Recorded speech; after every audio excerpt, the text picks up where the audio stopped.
그리스도를 본받으십시다. 한번 인사하시겠습니다. 가끔 성경 읽다 보면은 성경이 번역이기 때문에 약간 이렇게 거슬리는 적이 있죠. 예를 들어서 사도 바울 선생님이 내가 그리스도를 본받는 것처럼 너희도 나를 본받으라. 또 어떤 본문에는 너희는 나를 본받으라. 뭐 그러면 너무 조금 거슬린다. 뭐 이렇게 생각하겠습니다만은 사도 바울 선생님이 왜 그랬는지 그 의도를 오늘 한번 살피고 그리스도를 본받는 한 해가 되기를 주님의 이름으로 축복합니다.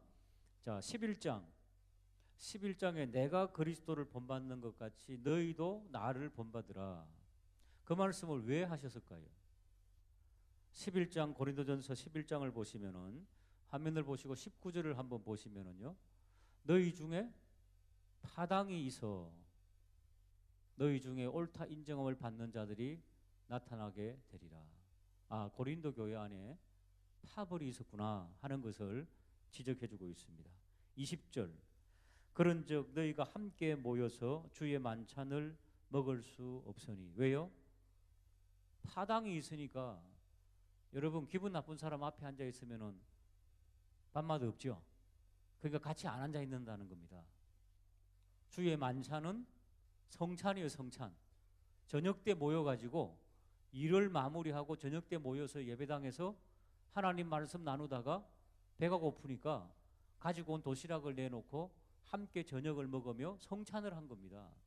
자, 21절 이는 먹을 때에 각각 자기의 만찬을 먼저 갖다 먹으므로 어떤 사람은 시장하고 어떤 사람은 취함이라. 그러니까 우리도 구역이 있지 않습니까?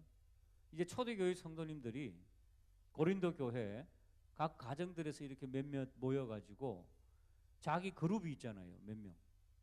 구역. 근데 이제 도시락을 함께 싸웁니다. 저녁에. 도시락을 싸워가지고 어떤 구역은 먼저 까서 먹는 거예요. 지금. 교제하면서. 그러면 그 음식 냄새가 나지 않습니까? 근데 옆에 있는 그룹은 도시락을 못 싸운 겁니다. 왜냐하면 초대교회 때는 노예 출신들이 예배당에 꽤 있었거든요. 노예 출신들은 도시락이 없습니다. 싸줄 사람도 없고. 그러니까 어떤 사람은 가난한 사람들은 옆에서 저녁 먹고 있고 하고 있는데 배가 고프고 그러면서 파벌이 생기기 시작했다. 그런 말씀을 해주고 있습니다. 자, 22절입니다. 같이 한번 읽어볼까요? 시작. 너희가 하나님의 교회를 업신여기고 빈궁한 자들을 부끄럽게 하느냐? 내가 너희에게 무슨 말을 하랴? 너희를 칭찬하랴? 이것으로 칭찬하지 않노라. 너희 집이 없느냐? 집에서 먹으라 그냥. 여기 예배당까지 와가지고 자기들끼리 짝짝꿍해서 가난한 사람을 업신여기고 빈궁한 자들이 배고파하는데 하나도 주지도 않고 이게 무슨 교회냐? 라고 하는 말씀을 해주면서 너희는 내가 그리스도를 본받는 것처럼 그리스도께서 왜 우리에게 십자가를 지시고 은혜의 만찬, 성찬을 우리에게 베푸르셨느냐? 그 말씀을 하고 계신 것입니다. 그래서 23절에 이렇게 나옵니다. 내가 너희에게 전한 것은 누구에게 받았다고요? 주님께로 받았다는 겁니다. 주님께로 받았다는 것은 내가 주님께로 받아서 이것을 실천하고 본받는 삶을 살고 있으니까 너희들도 이 본을 받아야 된다. 예수님께서 어떻게 성찬을 베푸셨는지 최후의 만찬 아시죠? 십자가 지기 전에 마지막 제자들과 함께 나누시던 다락방 그곳에서 만찬을 하신 그 말씀을 주고 계시는 겁니다. 나도 전에 받았는데 이렇게 나도 본받고 있다. 예수께서 잡히시던 밤에 떡을 가지사 24절 같이 읽어볼까요? 시작.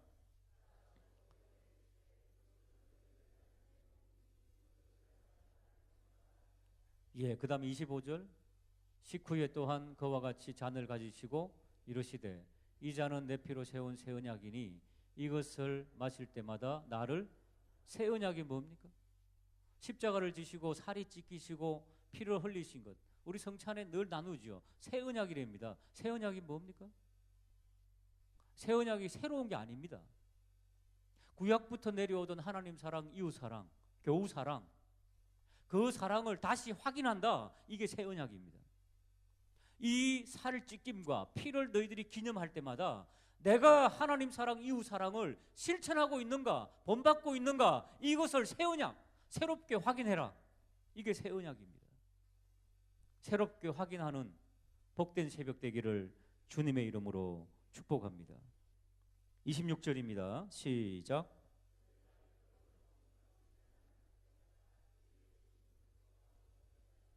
그렇습니다. 이 성찬을 대할 때마다 너희들은 주의 죽으심과 그가 오실 때까지 이 새 언약을 명심하고 그것을 전해야 된다. 그러니까 너희들끼리 파당을 지어서 삼삼오오 먹고 마시고 찢어지는 것, 이것은 주님의 뜻이 아니다. 주님의 피와 살 앞에서 하나 되는 것, 연합하는 것, 연약한 자를 돌아보는 것, 이것이 주님의 만찬의 의미였다 하는 것을 말씀해주고, 그것을 우리는 본받는 자가 되자. 오늘 이 새벽 우리가 기도하기는 교회의 교인의 대표를 세우신 우리 장로님들 당회, 그리고 오늘 기도해 주신 재직회, 재직회는 주로 중직자 그리고 서리 집사님까지 모든 그룹들이 정말로 감사함으로 우리 하나님 앞에 하나 되는 그런 놀라운 역사가 있기를 주님의 이름으로 축복합니다. 바로 이것을 본받자. 그러니까 첫 번째 고린도전서 11장 1절은 주의 만찬과 주님이 주신 오실 때까지 기념하라는 그 새 언약을 기억하고, 나는 지금 하나님의 교회를 하나됨으로 성취해 나가고 있는지, 그것을 본받는 자가 되라. 자, 두 번째 사도 바울 선생님은 또 다른 곳에서 이렇게 말씀하고 있습니다. 자, 고린도전서 4장 14절 한번 보실까요? 내가 너희를 부끄럽게 하려고 이것을 쓰는 것이 아니라 오직 너희를 내 사랑하는 자녀같이 권하려 하는 것이라. 15절 같이 읽어볼까요? 시작.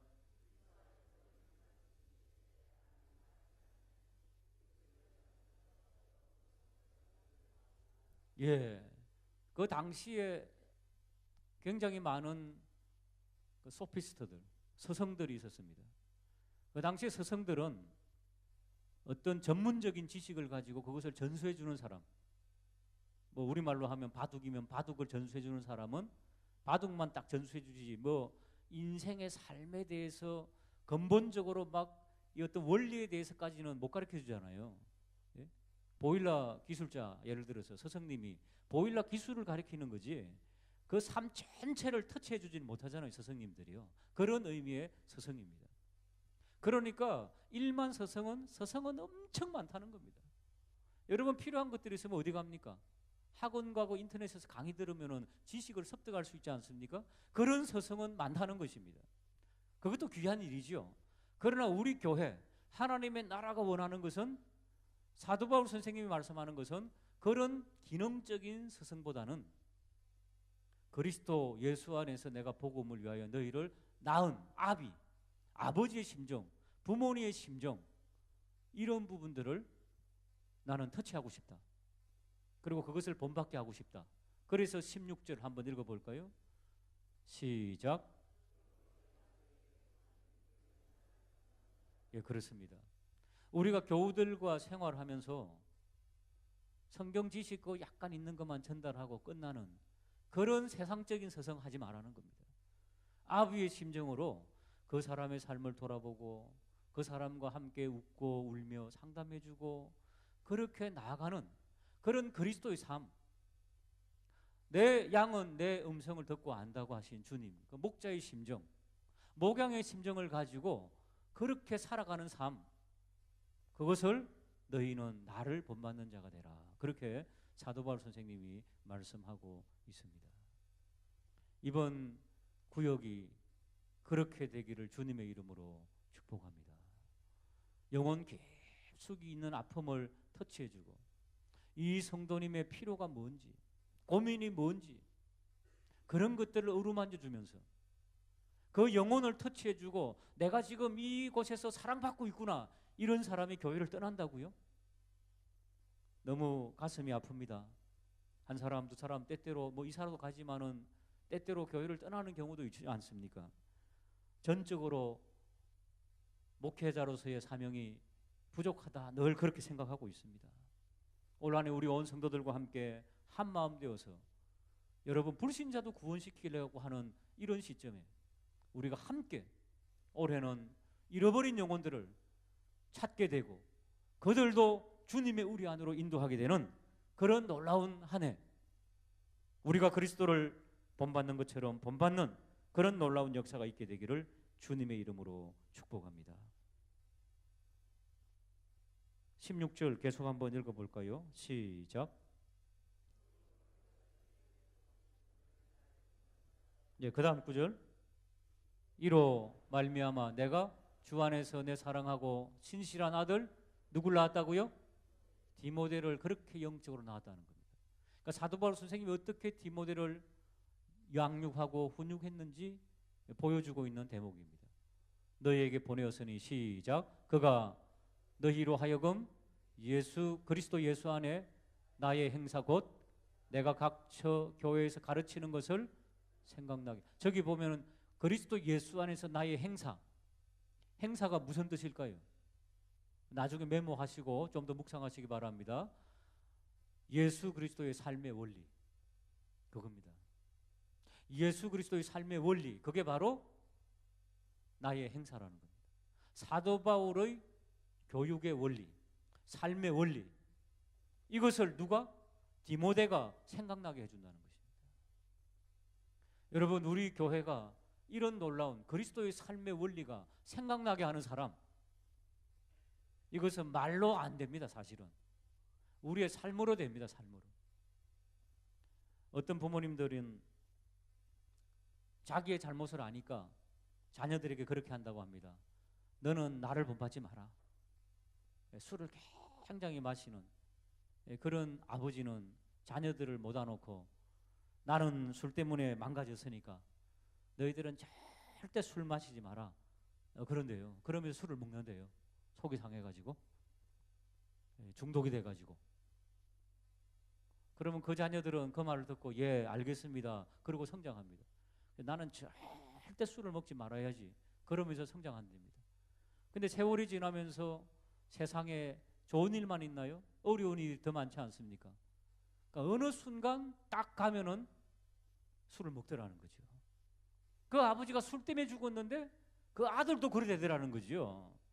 십자가의 능력 아니고서는요, 내 본받지 말라 그래도 왜요? 보고 배운 거예요. 보고 배운 거예요. 예해도요, 보고 배우는 거예요. 보고.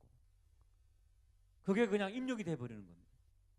그러니까 가게로 흘러내려오는 저주가 있다 그러잖아요. 예수 없는 곳에는 있습니다, 여러분. 그러나 예수 있는 곳에서는 가게에 흐르는 저주가 없음을 믿으시기를 주님의 이름으로 축복합니다. 예수 그리스도의 십자가로 끊어버려야 됐죠. 끊어버린 거죠. 그러므로 우리의 삶을 통하여 그리스도를 본받는 삶의 역사가 일어나서 디모데 같은 아름다운 자녀가 태어나게 되는 한 해가 되기를 주님의 이름으로 축복합니다. 마지막입니다. 빌립보서 3장입니다. 빌립보서 3장 17절 같이 한번 읽겠습니다. 시작. 형제들아 너희는 함께 나를 본받으라. 그리고 너희가 우리를 본받는 것처럼 그와 같이 행하는 자들을 눈여겨보라. 여기 보시면은 그동안은 사도 바울이 내가 본받는 것처럼 나를 본받으라 그렇게 했는데 저기 보면은 복수로 사용하고 있죠. 너희는 함께 나를 본받으라 그러죠. 너희가 우리를 본받는 것처럼. 그러니까 사도 바울은 혼자가 아닙니다. 그렇죠? 사도 바울의 팀이 있습니다. 선교팀, 기도팀, 사역팀이 있습니다. 우리가 이렇게 팀으로 사역하고 이렇게 팀으로 기도하고 팀으로 말씀 사역하는 것처럼 너희들도 우리를 이렇게 본받으라. 교회는 공동체입니다. 공동체 안에서 나만 잘 되는 것이 아니라 함께 잘 되는, 함께 그리스도를 닮아가는, 본을 삼아가는 그런 놀라운 공동체의 역사가 구역과 교회에서 일어나기를 주님의 이름으로 축복합니다. 빌립보서 3장 12절입니다. 같이 한번 읽어보겠습니다. 시작. 온전히 이루었다 함도 아니라 오직 내가 그리스도 예수께 잡힌 바 된 그것을 잡으려고 달려가노라. 13절 형제들아 나는 아직 내가 잡은 줄로 여기지 아니하고 오직 한 일, 즉 뒤에 있는 것은 잊어버리고 앞에 있는 것을 잡으려고. 14절, 푯대를 향하여 그리스도 예수 안에서 하나님이 위에서 부르신 부름의 상을 위하여 달려가노라. 아멘. 할렐루야. 예, 그렇습니다. 사도 바울은 우리에게 권면하기를 함께 되어져 가는 그런 아름다운 공동체를 만들어 나가라. 오늘 우리가 기도할 때에 제가 속해 있는 우리 위원회, 속해 있는 봉사하는 곳, 속해 있는 또 구역에서 주님, 사도 바울 선생님이 권면한 그리스도를 본받는 실천하는 그런 역사가 있게 해달라고. 마지막입니다. 고린도전서 15장 31절입니다.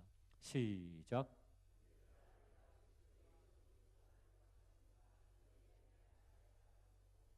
나는 날마다. 성경은 창세기부터 계시록까지 인간이 하나님 앞에 고백하는 게 딱 한 문장입니다. 한번 따라할까요? 나는 날마다 죽노라. 주님, 하나님 아버지, 저는 하나님 앞에서 티끌입니다. 아무것도 아닙니다. 그리스도의 십자가의 은혜가 없으면 저는 아무것도 아닙니다. 이게 뭡니까? 이게 죽는 겁니다. 죽는 것. 나는 흙입니다. 주님의 생명, 성령이 나에게 없으면 나는 흙덩이입니다. 먼지덩이입니다. 날마다 고백하는 것, 이게 그리스도를 닮는 겁니다. 본을 삼는 것입니다. 예수님께서도 어떻게 인생을 살아야 하느냐? 십자가에 죽어야 되느니라. 예수님께서 죽으셨죠. 그것처럼 우리도 그렇게 죽자. 사도 바울 선생님 우리에게 지금 그렇게 권면하고 있습니다. 죽은 자는 뭐가 없다고요? 한번 따라할까요? 죽은 자는 말이 많다. 그죠? 예, 죽은 자는 말이 많아요. 말이 없어요. 죽은 자는 말이 없습니다. 교회는 어떤 곳이 돼야 될까요? 말이 많으면 안 됩니다. 날마다 죽어야 됩니다. 야, 저한테 오세는 말씀 많이 하세요. 목회자니까 말씀 많이 하시면은 기도해 드릴 것 아닙니까? 다 기도 제목으로 삼습니다. 다 그리스도의 사랑이 풍성하면 다 품을 수 있습니다. 그러나 교우들끼리는 뭐 하지 말자고요? 말하지 마세요. 사랑합니다. 축복합니다. 격려합니다. 우리 성도님만 보면 힘이 납니다. 이런 이야기만 있어야 됩니다. 사실은. 자, 옆에 있는 분들에게 한번 말할까요? 축복합니다. 사랑합니다. 성도님만 보면 힘이 납니다. 오늘도 승리하세요. 복의 근원이 되세요. 아주 그냥 입 다물고 한번 지켜보자고 그냥 예, 그런 놀라운 역사가 올 한 해 넘쳐나기를 주님의 이름으로 축복합니다. 우리 오늘 말씀 붙잡고 내가 그리스도를 본받는 자 된 것 같이 너희도 나를 본받으라. 여러 가지로 사도 바울 선생님이 말씀하고 있습니다. 파당 짓지 마라. 우리 그룹만 잘 되면 된다. 우리 그룹의 이기주의, 이런 것들을 성찬을 통해서 경계하라. 십자가에 죽으시면 그런 게 아니다. 서로 하나됨이다. 연약한 자를 돌아봐라. 부모의 심정으로, 서성이 아니라 기능이 아니라 부모의 심정으로 품어줘라. 그래야 디모데 같은 자들이 태어난다. 혼자 돼서는 안 된다. 공동체가 함께 움직여야 된다. 그리고 우리는 하나님, 우리는 티끌입니다. 날마다 그리스도 앞에 그렇게 고백함으로 날마다 죽는 그런 본이 되자. 그리스도께서도 그리 사셨다. 오늘 말씀 붙잡고 우리 주여 3번 외치고 성령의 음성을 들으며 통성으로 기도하도록 하겠습니다. 주여.